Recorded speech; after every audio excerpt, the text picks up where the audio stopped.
सब पता आपके श्री चरणों में कोटि कोटि प्रणाम, साथ ही छोटे महाराज श्री के चरणों में कोटि कोटि। आज प्रिय प्रीतम श्री रंग देवी जी के कुंज में विराजमान है। श्री रंग देवी जी की जो कुंज है उसके मणिमंडल से चारों दिशाओं के अतिरिक्त भी 8 रास्ते जा रहे हैं। चारों दिशाओं के बीच बीच में एक तरफ रासमंडल है, एक तरफ सरोवर है, एक तरफ फव्वारा है और एक तरफ 12 द्वारी है। इसी फव्वारे वाला जो ये बताइए पहले रंग देवी जी की कुंज कहाँ वृंदावन में किस जगह? रंग देवी जी की कुंज उत्तर मोहन महल से उत्तर दिशा की ओर है। जमुना जी जब जाएंगे, जमुना जी की ओर जब जाएंगे तो सीधा रास्ता जाएगा 12 से अष्टद्वारी महल से निकल, अष्टद्वारी महल से पूरा बताओ एकदम गाइड कर। मोहन महल से जब निकलते हैं तो अष्टमोहनी कुंज हैं, उनसे पहले जो 12 द्वारी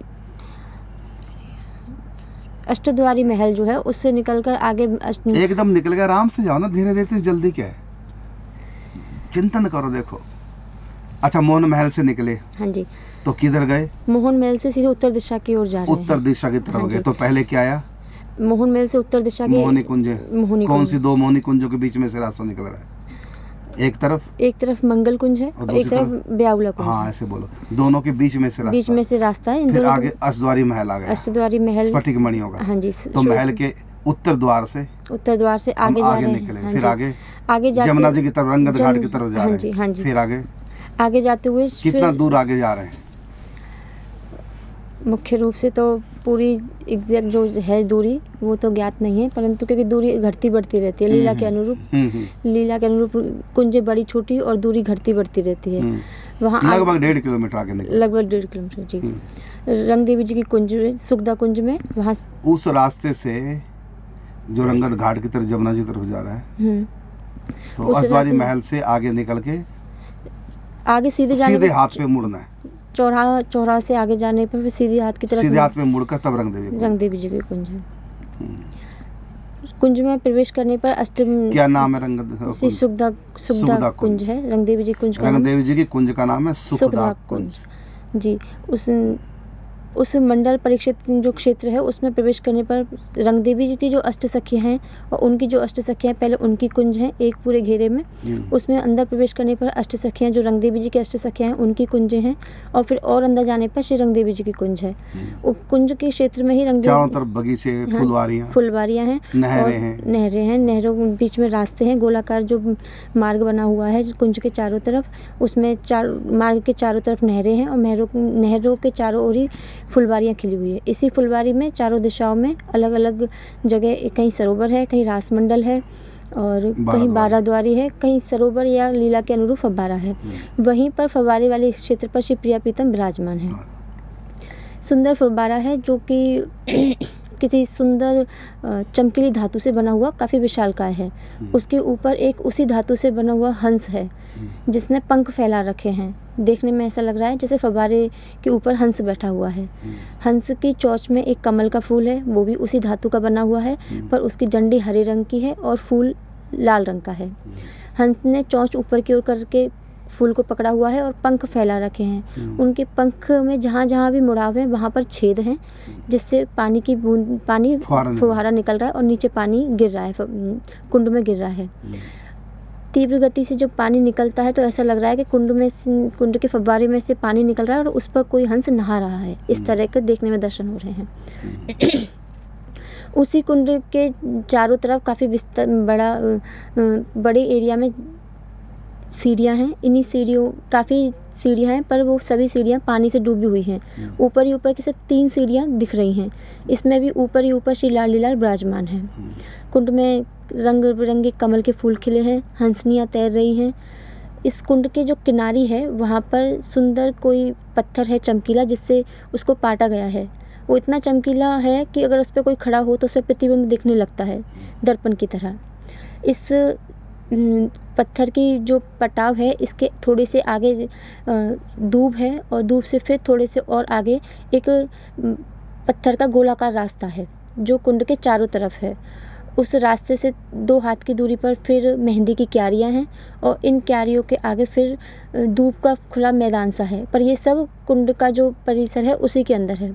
उसके आगे फिर झाड़ियाँ हैं, मेहंदी की झाड़ियाँ हैं और फूलों की झाड़ियाँ हैं। इनके मध्य में चारों दिशाओं में छोटे छोटे लताओं से घिरे हुए द्वार बने हुए हैं। इस पूरे परिसर में प्रवेश के ये 4 द्वार हैं चारों दिशाओं में। इन द्वारों के दोनों तरफ अशोक के वृक्ष हैं और आम के वृक्ष हैं। अशोक के वृक्षों पर अनेक अनेक पक्षी हैं जिनकी सुंदर ध्वनि से पूरा परिसर गुंजायमान हो रहा है और आम के वृक्षों पर पीले पीले आम लटके हुए हैं, फलदार वृक्ष पर लटके हुए हैं। उस कुंड के जिस सीढ़ी पर श्री लाडली लाल विराजमान हैं वहीं पर सखियां हैं। उनके पीछे कुछ मंजरियां आम के फलों को अमनिया कर रही हैं और कुछ उनको स्वर्ण के थालों में प्रिया प्रीतम की सेवा के लिए सुसज्जित कर रही हैं। श्री लाडली जी और लाल जी सीढ़ी पर विराजमान हैं। श्री प्रिया जी ने नीले वर्ण की साड़ी पहन रखी है। ठाकुर जी ने पीले रंग की धोती पहन रखी है और पीले ही रंग की चदरिया उनके कंधों पर डली हुई है, जो दोनों ओर से कंधों पर से आती हुई आगे की ओर उसके किनारे हैं। दाहिना किनारा सीढ़ी पर फैला हुआ है, इस तरह से शोभायमान है। ठाकुर जी ने फूलों का बना हुआ सुंदर मुकुट धारण कर रखा है, जिसमें छोटी सी मयूर पंख बीच में लगी हुई है। इसमें मोती की लड़ी एक आँख की दाहिनी आँख की तरफ कलियों की लड़ियाँ लटकी हुई हैं। इसी प्रकार से श्री लाडली जी ने भी सुंदर फूलों की बनी हुई चंद्रिका माथे पर धारण कर रखी है। दोनों के केशों को सखियों ने पीछे की ओर ना मोड़कर बगल की ओर मोड़ा है, जिससे चंद्रिका के नीचे से आगे की ओर और मुकुट के आगे भी थोड़े से केश राशि के दर्शन हो रहे हैं। श्री जी की चंद्रिका में कलियों की लड़ियाँ अर्धचंद्राकार लटकाई गई हैं, जो उनके माथे पर झूल रही हैं, जो बड़ी सुंदर लग रही हैं। श्री जी के माथे पर लाल बिंदी लगी हुई है और ठाकुर जी के माथे पर चंदन की खोल लगी हुई है। मालती और जूही के फूलों से ठाकुर जी ने मकराकृत कुंडल धारण कर रखे हैं और उन्हीं फूलों से श्री जी ने कर्णफूल धारण कर रखे हैं। श्री जी ने सुंदर एक गोल नथ धारण कर रखी है, जिसमें मोतियों के स्थान पर कलियां लटकी हुई हैं। श्री जी की और ठाकुर जी के नैन बहुत लंबे कर्णों तक जा रहे हैं और इनमें काजल लगा हुआ है। प्रेम से भरे हुए, आनंद से भरे हुए अपनी सखियों को प्रेम पूर्वक वो देख रहे हैं। इस तरह के सुंदर नेत्र हैं। दोनों के जो कपोल हैं वो आनंद से एक दूसरे को देखने से, मुस्कुराने से थोड़े से उभर कर ऊपर आ गए हैं। ठाकुर जी का हल्का नीला वर्ण है, जिसमें वो गुलाबी, उनके कपोल बड़े ही सुंदर दिख रहे हैं। इसी प्रकार श्री जी का भी सोने के से वर्ण में वो गुलाबी उनके कपोल बहुत सुंदर प्रतीत हो रहे हैं। श्री जी जो जल है कुंड का, उसमें हंसनियाँ घूम रही हैं, तैर रही हैं। उनको देखती हैं, फिर दूसरे ही क्षण वो ठाकुर जी की ओर देखती हैं, क्योंकि उनकी आंखों को ठाकुर जी के दर्शन का लोभ रहता है। बार बार ऐसा जब करती हैं तो जब कभी ठाकुर जी के नैनों से उनके नैन मिल जाते हैं तो थोड़ी सी लज्जा अनुभव करती हुई झट से दूसरी दिशा में अपने मुख को मोड़ लेती हैं, पर फिर दोबारा से ठाकुर जी को देखने लगती हैं। इस तरह की बात बहुत ही सूक्ष्म सी लीला चलती रहती है। ठाकुर जी ने कमर में जो पीताम्बर डाल रखा है उस पर एक फेंट बांध रखी है और उस श्री जी ने अपनी कमर पे सुंदर करधनी जो फूलों की बनी हुई है वो बांध रखी है। ठाकुर जी ने भी फूलों की बनी हुई सुंदर करधनी बांध रखी है। ठाकुर जी के हाथ में मोटे फूलों के बने हुए 2 कंगन सखियों ने धारण करवाए हैं और श्री जी के हाथों में भी छोटे परंतु 2 कंगन धारण करवाए हैं और बीच में नीले रंग की सुंदर चमकती हुई किसी धातु की चूड़ियाँ पहनाई हैं। इन चूड़ियों पर पीले रंग की कलियों की लड़ियों को लपेट दिया गया है, जिससे लग रहा है कि पीली और नीली कलियों की ये चूड़ियाँ हैं, जो बहुत ही सुंदर लग रही हैं। श्री जी ने मुद्रिका धारण कर रखी है, हाथों में मेहंदी लगी हुई है और एक हाथ को लाल जी के कंधे पे रख रखा है। श्री ठाकुर जी ने अपने हाथों में बंशी ले रखी है और अधरों पर धारण कर रखी है। वो बजा नहीं रहे हैं, बस अधरों पर भी धारण कर रखी है। ठाकुर जी के अधरों पर बंशी है और श्री जी के अधरों पर मंद मुस्कान है।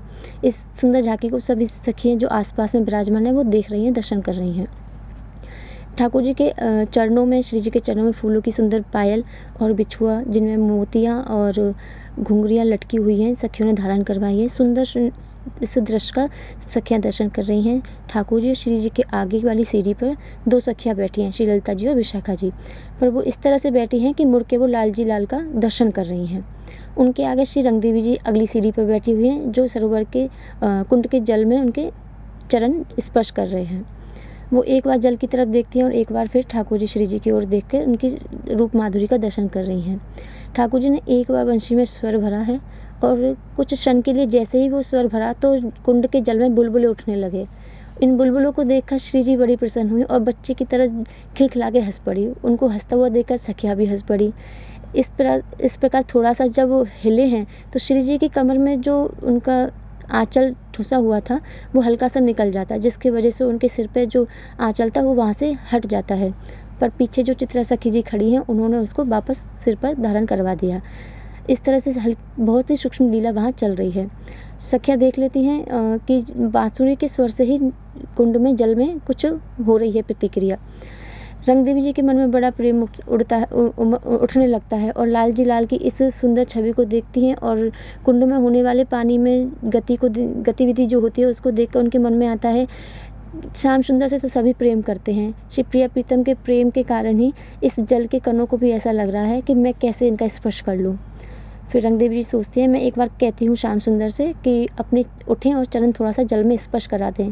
फिर दूसरे ही पल सोचते हैं नहीं, अगर मैं कहूँगी तो इनको उठने का कष्ट करना पड़ेगा। जल के कणों की अगर इच्छा होगी तो वे स्वयं ही आएँ और लाल के सुंदर बदन का स्पर्श कर लें। जब रंग देवी जी के मन में इस तरह का विचार जब आता है तो क्योंकि रंग देवी जी और जो सभी सखियाँ हैं वो श्री जी के मन से जुड़ी हुई हैं, तो यही भाव श्री जी के मन में उसी वक्त प्रकट हो जाता है। और जब श्री जी के मन में प्रकट हो जाता है तो वो ठाकुर जी से कहना चाह रही हैं, क्योंकि जब एक बार बंशी बजी थी तो श्री जी को वो बुलबुले बहुत अच्छे लगे थे, तो उन्होंने ठाकुर जी से पुनः कहा कि आप एक बार और बजाइए। पर ठाकुर जी हमारे पूरे नटखट हैं, तो उन्होंने बोला कि आप स्पष्ट रूप से कहिए क्या चाहती हैं, तब मैं बजाऊंगा। श्री जी थोड़ी सी लज्जित सी होती हैं, पर कंधे को धीरे से दबा के और कुछ कान में कहती हैं। फिर ठाकुर जी कहते हैं ठीक है, पर बंशी में वही गीत गाया जाएगा जो मुझे पसंद होगा। श्री जी को पता है ठाकुर जी को उन्हीं की गुनावाली गुणगान करना पसंद है, तो श्री जी आज्ञा दे देती हैं, क्योंकि रंग देवी जी के मन में आ रहा है कि इस तरह की कुछ लीला हो कि जल के कण ठाकुर जी और श्री जी के चरणों का स्पर्श कर लें। तो श्री जी वहाँ आज्ञा दे देती हैं। ठाकुर जी बड़े प्रेम से मुरली में स्वर भरते हैं। स्वर भरते हुए गीत का, उसमें जिस मनोहर गीत का वो गान करना चाह रहे थे उसी धुन में गीत गाते हुए बंशी में स्वर भरते हुए बंशी वादन शुरू करते हैं। बंशी के शुरू होते ही पानी में बुलबुले फिर शुरू हो जाते हैं। बंशी का स्वर जैसे बढ़ता जाता है पानी में बुलबुले फिर बढ़ते जाते हैं। स्वर तेज़ी से ऊपर जाते हैं और एक क्षण के लिए पूरे कुंड का जल एकदम से ऊपर आता है और जहाँ प्रिया प्रीतम विराजमान है वहाँ तक आकर पूरे कुंज को, जहाँ पर दूब के और पेड़ों के अशोक के और आम के पेड़ है वहाँ तक जाकर एक बार पूरे कुंज को गीला कर देता है। इस लीला को देख और दूसरे क्षण पानी वापस कुंड में आ जाता है। इस लीला से सभी सखियाँ बड़ी खुश होती हैं। श्री लाडली जी बड़ी खुश होती है। सभी के वस्त्र गीले हो गए हैं और सभी प्रसन्नता से हंस रहे हैं। अब प्रिया प्रीतम को ले जाकर उनके वस्त्र बदलने के लिए सखियाँ ले जाती हैं। जय श्री राधे, जय श्री कृष्ण। जय श्री राधे। बहुत बढ़िया।